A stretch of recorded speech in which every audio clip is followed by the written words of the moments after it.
15 minute चलने पर bridge बन गया। और याद रखो, जब अख्तरुल ईमान एमपी बनेगा तो हम पूरा सीमांचल चलेंगे और डेवलपमेंट लाएंगे इंशाअल्लाह। सिर्फ 15 मिनट चले तो तेजस्वी को पसीना छूट गया। फोन पे फोन, फोन पे फोन, ए अख्तर भाई क्या कर रहे हैं? वो काम शुरू हो गया तो डॉक्टर जावेद 1.5 लाख किलोमीटर चलकर भी कुछ नहीं कर पाए। हम 10 मिनट चल के आपको ब्रिज लेकर आए। तो मेरी आपसे गुजारिश है कि 26 तारीख के दिन आप जब वोट डालने जाएंगे, इन तमाम चीजों का आप ख्याल रखिए। आपकी इस विधानसभा में अनानास उगता है, चाय आप उगाते हैं, यहां पर चाय मिलती है।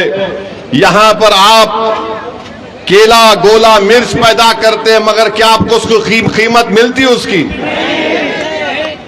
ये सब के सब कीमत कैसे मिलेगी जब आपकी तकलीफ को कोई समझने वाला होगा?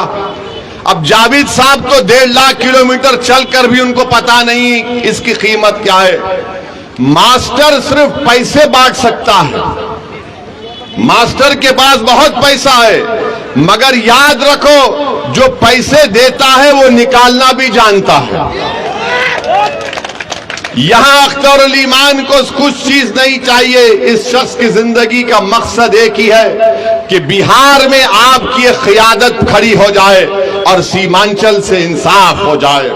अगर ये 2 काम अख्तरुल ईमान की जिंदगी में हो जाएंगे, मुझे यकीन है कि होगा इंशाअल्लाह ताला। ये हमारी भी जिंदगी का मकसद है कि सीमांचल से इंसाफ हो। मैं बार बार आपसे कह चुका हूं और आज भी कह रहा हूं कि सीमांचल को मैं आता था, आता रहूंगा हमेशा इंशाअल्लाह ताला। सीमांचल का इंसाफ मेरे लिए बहुत जरूरी है। जब तक अल्लाह मुझे जिंदा रखेगा मैं सीमांचल की लड़ाई लड़ता रहूंगा।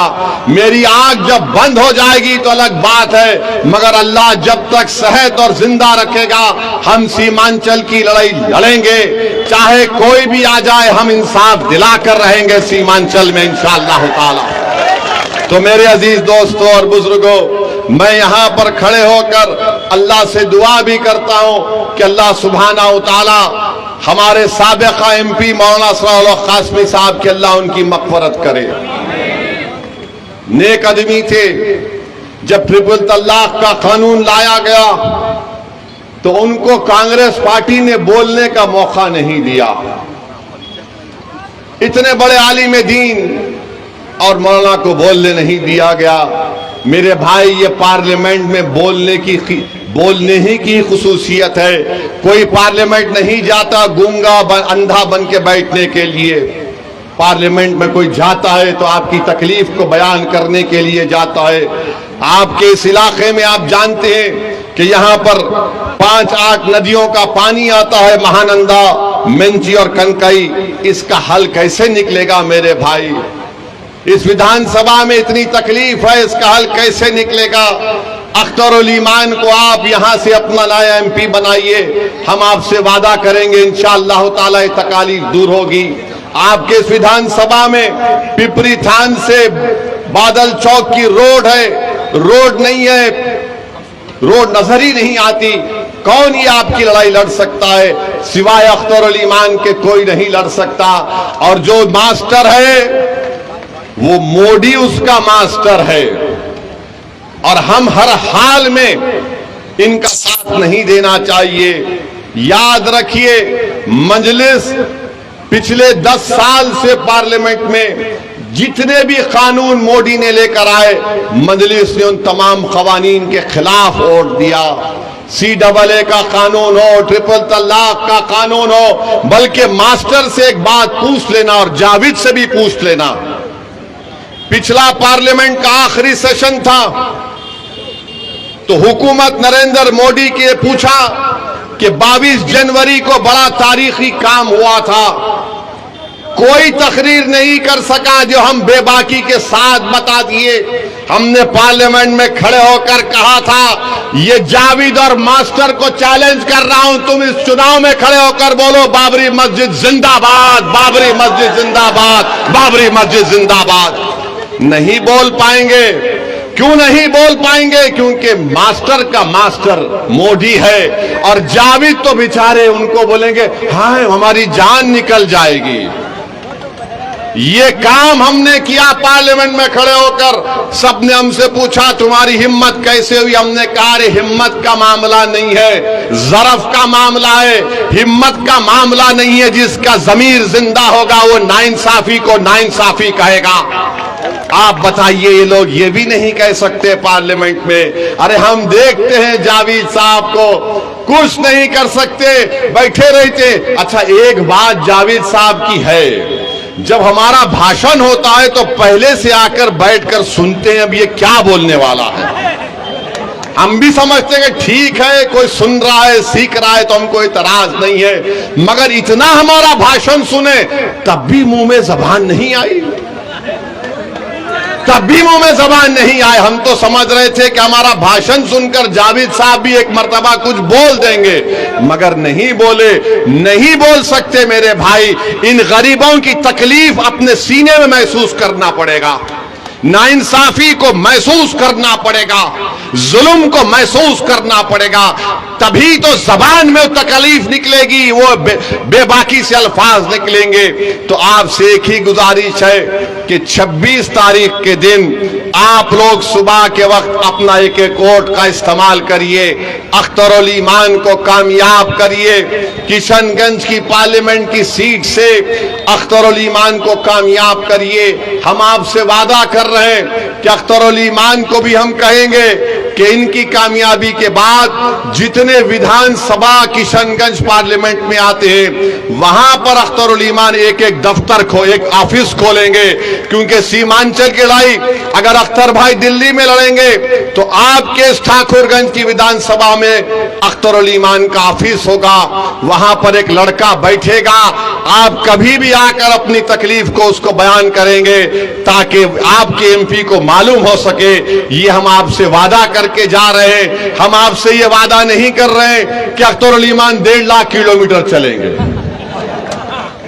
अख्तरुल ईमान चलेगा जरूर, और आपको भी साथ में चलना पड़ेगा इंशाअल्लाह ताला।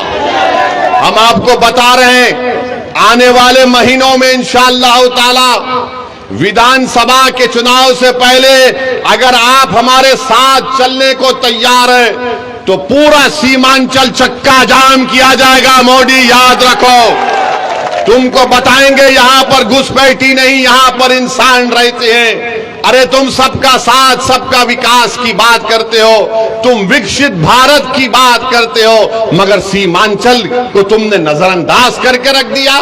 10 साल में तुमने एयरपोर्ट नहीं बनाया, तुमने कोचा दामन में रेलवे स्टेशन नहीं खोला, तुमने बहादुरगंज में डिग्री कॉलेज नहीं खोला। तो मेरे भाई लड़ने वालों की जरूरत है, और अख्तरुल ईमान सबसे बेहतरीन आपका उम्मीदवार है। मैं पूरी सीमांचल की जनता से अपील करता हूं, किशनगंज की जनता से अपील करता हूं कि एक होकर आप लोग अख्तरुल ईमान को कामयाब करिए। याद रखिए, बीजेपी अगर दोबारा इख्तिदार में आएगी तो बीजेपी भारत के संविधान को और आइन को तब्दील कर देगी। बीजेपी इबादतगाहों के कानून को खत्म करके रख देगी।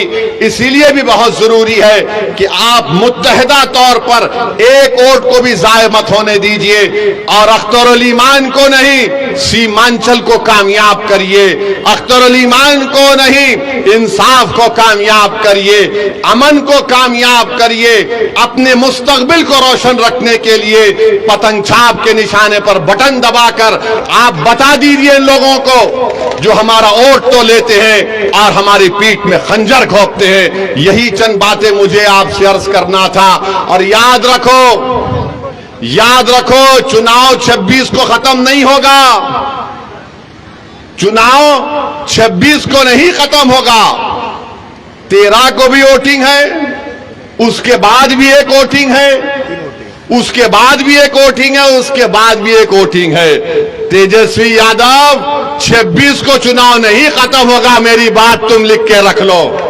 अब यहां से चुनाव शुरू होगा तो सीमांचल की लड़ाई चलते रहेगी। हम आपका शुक्रिया अदा करते हैं कि आप यहां पर आए। 26 तारीख को पतंग छाप पर वोट देकर अख्तर भाई को चौथे नंबर पर अख्तर भाई का फोटो भी रहेगा, पतंग रहेगा। फोटो को मत देखिए, फोटो आपकी होगी। सिर्फ आप पतंग को देखकर बटन दबाइए और अपने इंसाफ के लिए और बीजेपी के बढ़ते कदमों को रोकने के लिए और पूरे भारत